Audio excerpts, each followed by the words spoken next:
Okay, so here is the last of the matrices lectures we were going to do. So I will pause for a moment for you to insert your favorite matrix joke here. I hope you're done. I hope it was funny. Personally, and I'm sure this is going to fire off a lot of comments, I don't like the movies. I think they suck, but that's just me. So we are working on solving 3x3 matrices. I want to give you a reminder, we're going to be doing some calculator work today. I have posted online two sets of directions for how to do matrices on your calculators, one for the Casio, one for the TI, that should cover just about everything you need to be able to do. I posted them earlier. I will repost them along with the stuff for here. So it is one of those things that your calculators will be extremely handy. You would need to know how to do some of this stuff by hand, but honestly, when it gets to a certain size, your calculator is what you want to use instead. Let it do the heavy lifting, but you do need to understand what's going on. And yes, you can find the determinants, you can do solving, you can do all kinds of stuff. You can multiply, you can add. Anything you can do with matrix, your calculator will do it for you. The hardest part, the thing that will take the longest, is actually typing the matrix into your calculator. So, determinant of a 3x3 matrix. So if I have a 3x3 matrix, my determinant is the first column, the items in the first column, times 3 different 4x4 matrices. And those 4x4 matrices, the first one is here, second one is this here, and the third one is this one here. So you take the last 2 columns and break them up into 4 different 2x2 matrices, and it's A, B, and C times the determinant of each one of those matrices, although I will show you a shortcut in a couple of minutes.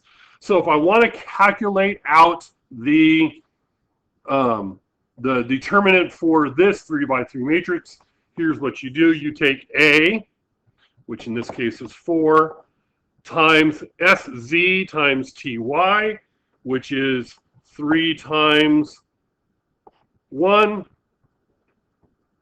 minus T times Y, which is 8 times 4. And then you subtract B, which is -9 here. So my apologies. It's been a couple of days since I've done this. -9. I should say it's minus -9.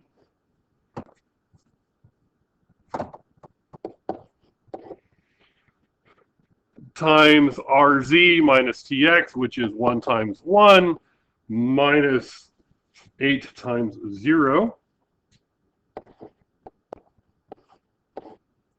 And then plus C, which is -3, times RY times SX, which is 1 times 4 minus 3 times 0. And you work that all out, and you end up getting -119. This works fine. This is great. But there is, however, a shortcut. And I'm going to use the matrix that's already up here. And here's what you do. Is you take those first 2 columns, and you copy them after the matrix. So you extend the matrix with these 2 columns.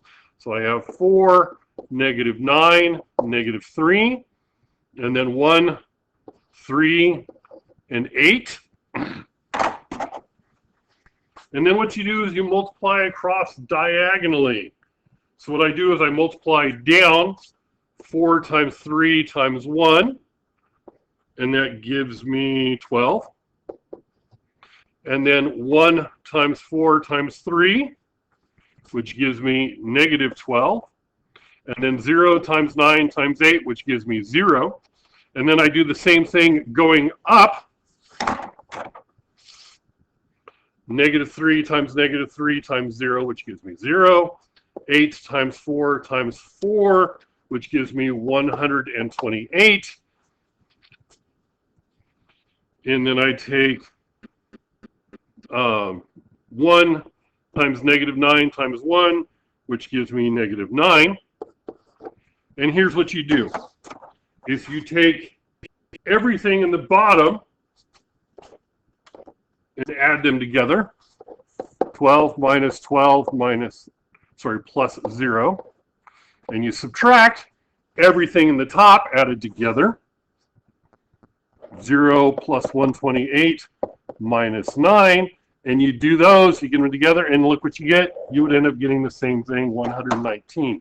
So you multiply down and add those, multiply up and add those. You take all the stuff you did down and add them together, minus everything you did going up and add them together, and you get the same thing.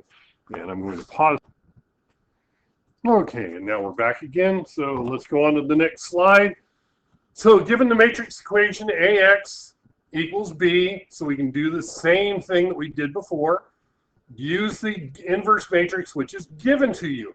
Now, you can find the inverse matrix. We are not going to be doing that by hand.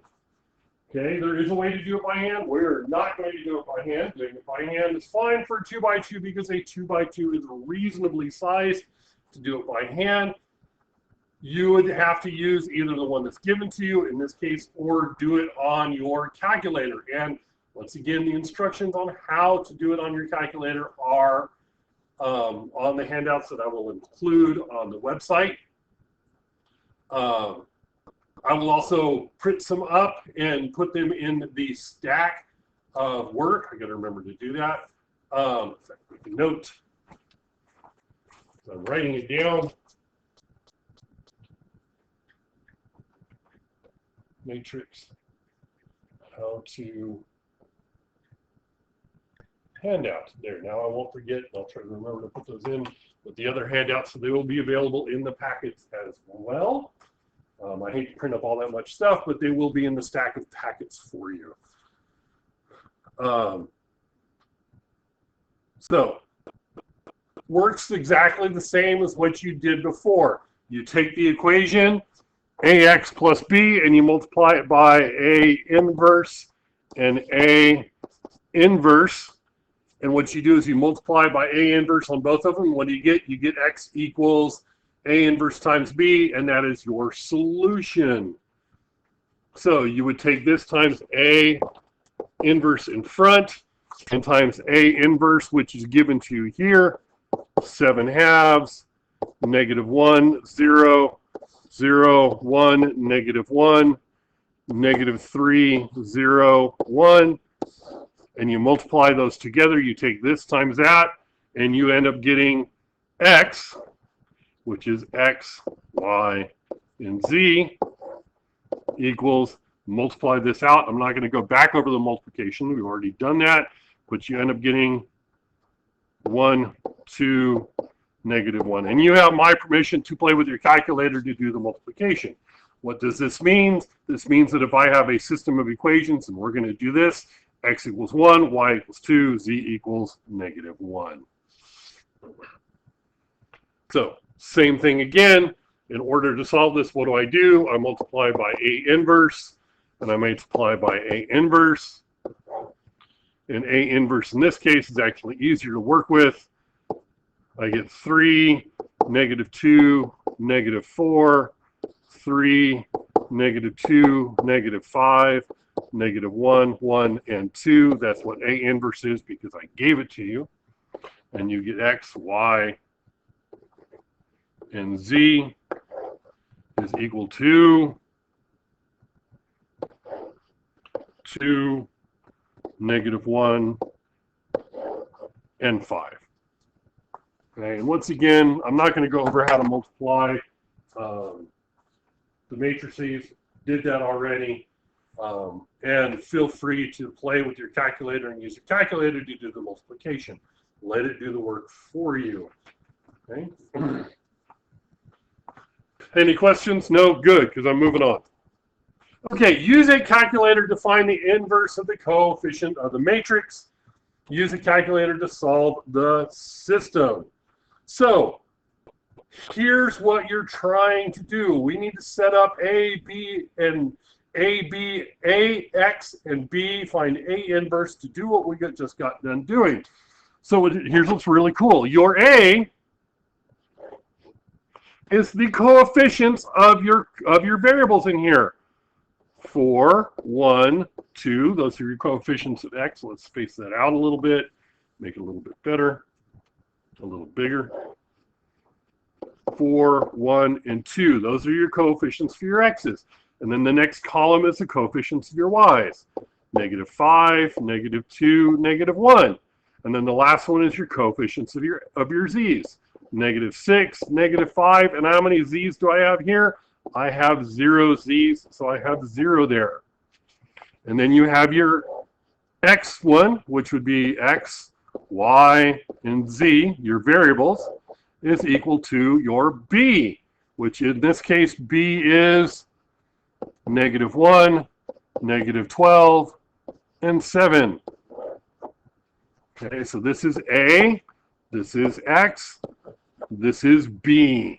Okay, that's how you set it up from a system of equations. You set it up like this. Okay. Now, it says use your calculator to find A inverse. So you find A inverse. And I'll put it up here. You will need, I would like you to use your calculator, type in A, have it find A inverse for you, -0.416, -0.83, 0.25, 0.5, 1, ooh, isn't that sweet, -0.5, and then 1.083, 1.16, and -0.25. And then what you need to do is you need to take A inverse times B, and you solve that, and you get the matrix 2, -3, and 4, which means 2 equals X, -3 is equal to Y, and 4 is equal to Z, and you solved a system of equations. And this is really, really, really cool. When I took linear algebra in college, we did this a lot.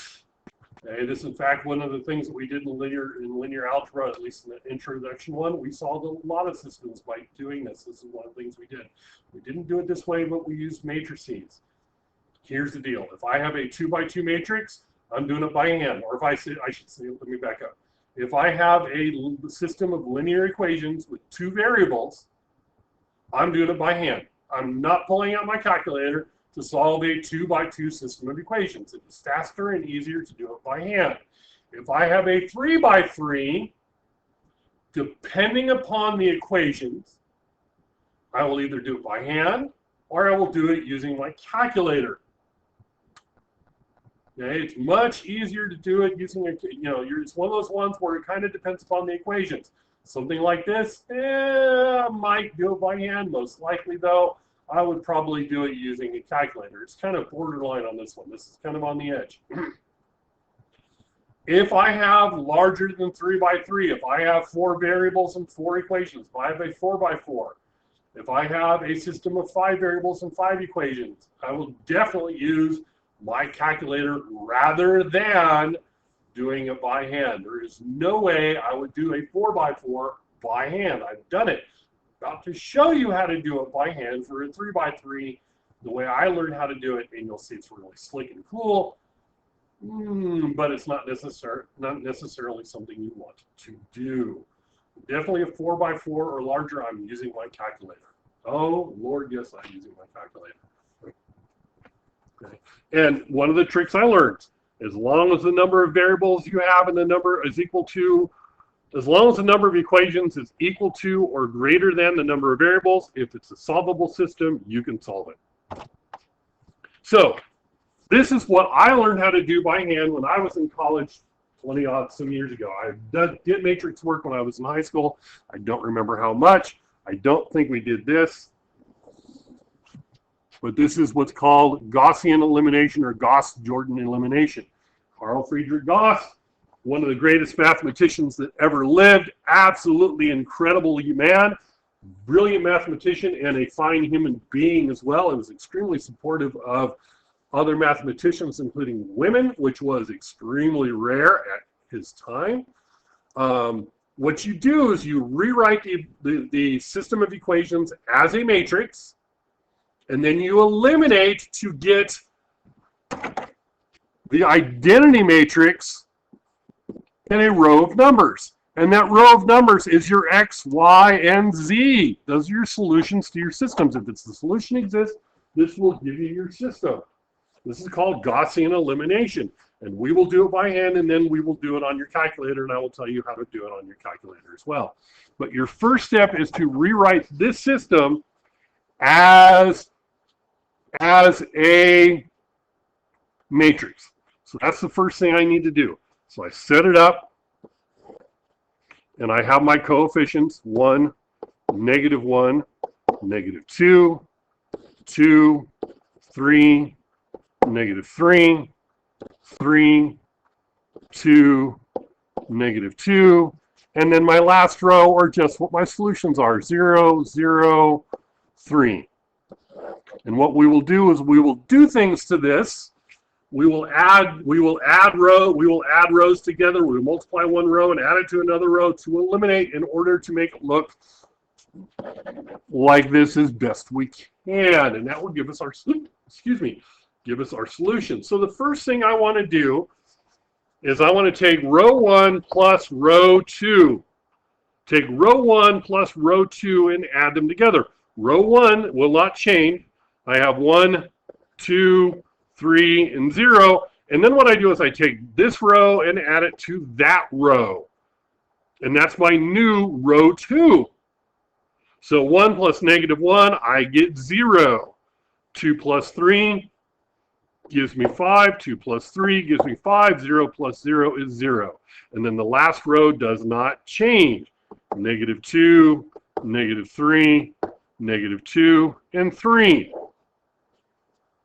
Okay, so that's my first step that I did. I took the first matrix and I added the top 2 rows. First row didn't change, but I added the top 2 rows and I put that in as my new row 2. Now, I take to this one, I'm going to go 2 times row 1 and add that to row 3. So, I'm going to take 2 times row 1 and add it to row 3. So row 1, once again, does not change. I've got a 1 in the front. I don't need to change that. If I didn't have a 1 in the front, I would divide by whatever number that is to make 1 be in the front. That's what you want to do, is you want to have a 1 in the front. I already have a 1 in the front, so I have 1, 2, 3, 0. My second row does not change because remember I'm adding 1 and 3. So I have 0, 5, 5, 0.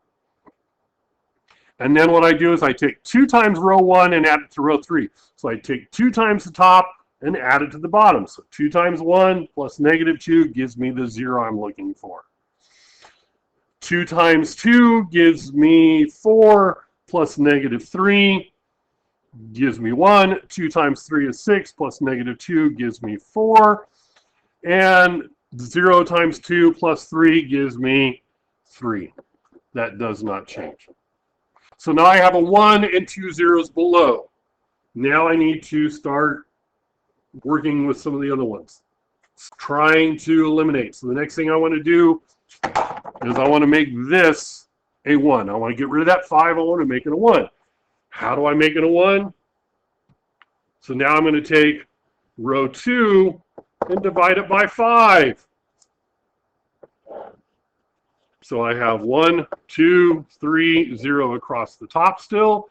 And then I take the second row here and I divide it by 5, which gives me 0, 1, 1, 0.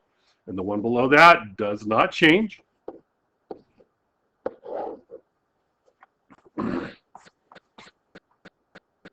Okay. And then my next step would be to take this one and work with it. What do? I take negative row 2, add it to row 3. So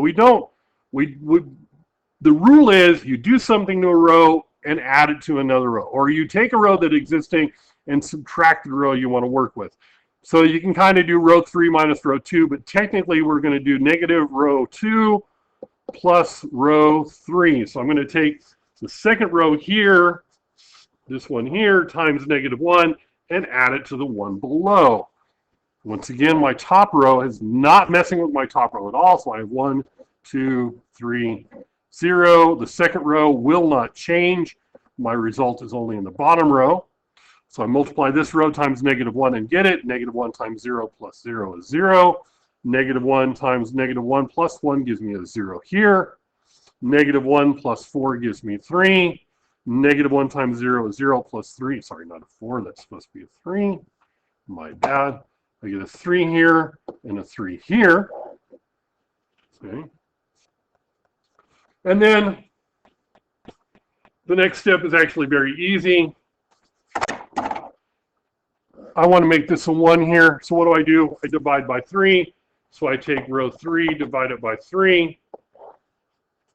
And I get 1, 2, 3, 0, 0, 1, 1, 0, 0, 0. Divide those by 3, and I get 1 and 1. Now, I can keep going from here to do more elimination, but I don't really need to. What I have now is I now have x plus 2y plus 3z is equal to 0, x plus z is equal to 0, and z equals 1.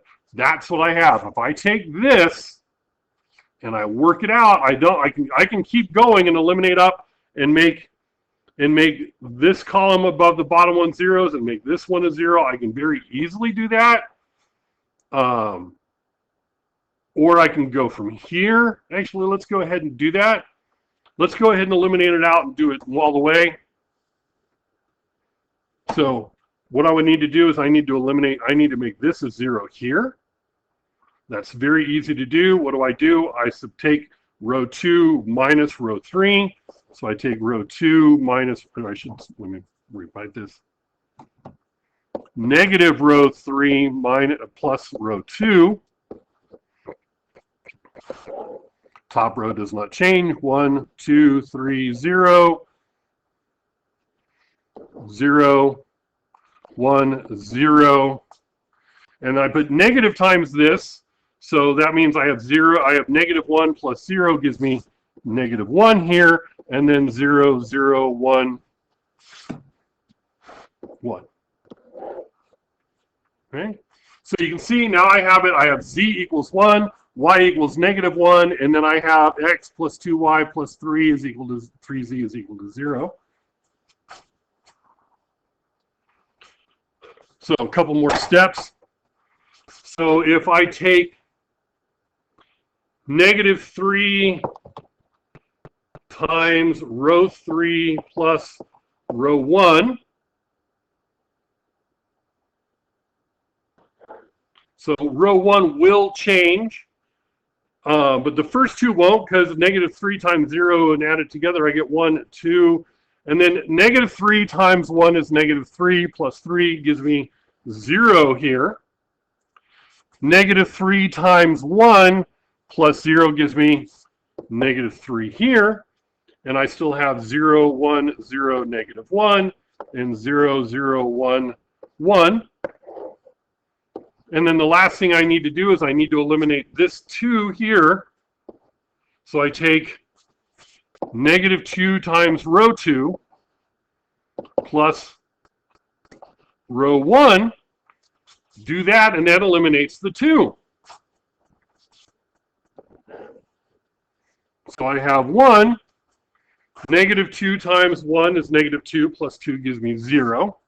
-2 times 0 is 0 plus 0 is 0. -2 times -1, that gives me 2. 2 plus -3 is -1, and I still have 0, 1, 0, -1, 0, 0, 1, 1. And if I put this dashed line in here, what do I have? I have x equals -1, y equals -1, and z equals 1. Okay, Gaussian elimination. Oh my lord. It makes life so much easier. It's a pain to do by hand. I wouldn't ask you to do any more than a 3x3 by hand. I have done up to a 5x5 by hand, but that was a college level linear algebra course, and we only did it for one test, and then we never had to do anything by hand ever again after that. So let's set this up, set up a system of equations, and use our calculators to do this. So, and I'll explain what you're supposed to do.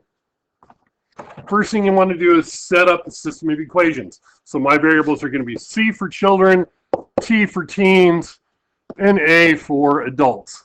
So tickets to the play are $2 for children, $3 for teens, $5 for adults. The show grossed at $19.50. So I have 2T plus 2C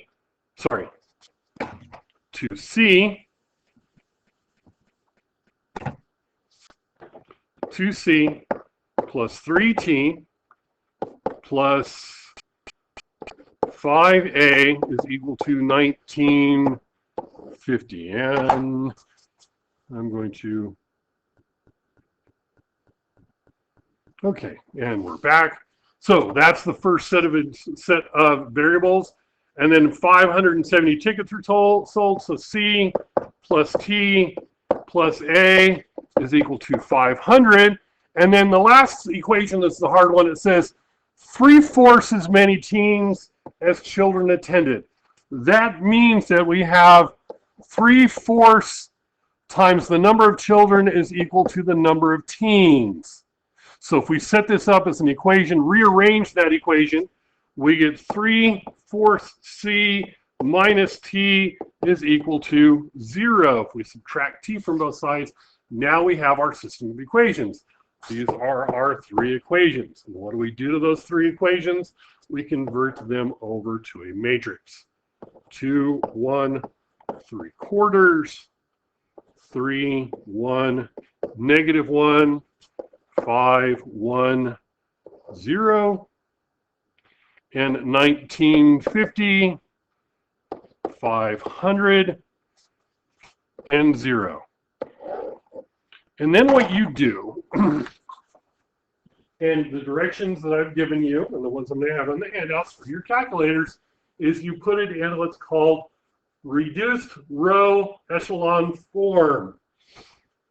You will take this matrix, you will type it in your calculator, and you will do RREF, reduced row echelon form, RREF. I am not going to write that out for you because I don't know how to spell echelon. So reduced row echelon form. And what that does is your calculator will do your Gaussian elimination for you. It will do it for you. You put that in, hit RREF, and it will spit out 1, 0, 0, 200, 0, 1, 0, 150, and 0, 0, 1, 2, 20. This is reduced row echelon form. That's what that's called. When you do Gaussian elimination, this is what you get, which means that there were 200 children's tickets, 150 teens, and 220 adults. Okay, so that's what that means. That's what Gaussian elimination is. Your calculator does reduced row echelon form. Oh my God, that's sweet. That's what I would be doing if I had a 3x3 and it was this complicated. If I have more variables and more equations, you bet your hiney this is what I'm doing. And what's really cool is that there is no solution. What it'll do is that bottom row, instead of being 0, 0, 1, instead of having 0, 0, 1, that would be 0, 0, 0, which means there is no solution. If you have one of your rows ends up being all zeros, and that happens sometimes,